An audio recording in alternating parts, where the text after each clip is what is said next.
If you're still struggling with consent, just imagine instead of initiating sex, you're making them a cup of tea. You say, "Hey, would you like a cup of tea?" And they go, "Oh my God, fuck yes, I would fucking love a cup of tea, thank you." Then you know they want a cup of tea. If you say, "Hey, would you like a cup of tea?" And they're like, I'm not really sure. Then you could make them a cup of tea, or not, but be aware they might not drink it.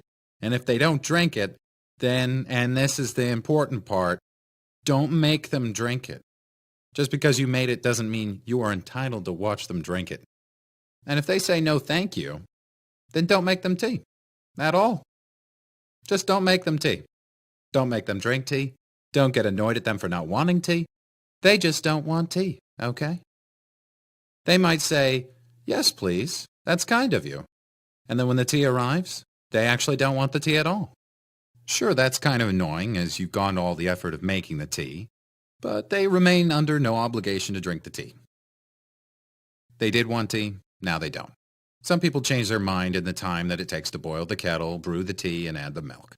And it's okay for people to change their mind. And you are still not entitled to watch them drink it. And if they're unconscious, don't make them tea. Unconscious people don't want tea. And they can't answer the question, "Do you want tea?" Because they're unconscious. Okay, maybe they were conscious when you asked them if they wanted tea. And they said yes. But in the time it took you to boil the kettle, brew the tea, and add the milk, they are now unconscious. You should just put the tea down. Make sure the unconscious person is safe. And this is the important part again. Don't make them drink the tea. They said yes then, sure, but unconscious people don't want tea. If someone said yes to tea, started drinking it, and then passed out before they'd finished it, don't keep on pouring it down their throat. Take the tea away. Make sure they're safe, because unconscious people don't want tea. Trust me on this. If someone said yes to tea around your house last Saturday, that doesn't mean they want you to make them tea all the time. They don't want you to come around to their place unexpectedly and make them tea and force them to drink it going, "But you wanted tea last week." Or to wake up to find you pouring tea down their throat going, "But you wanted tea last night."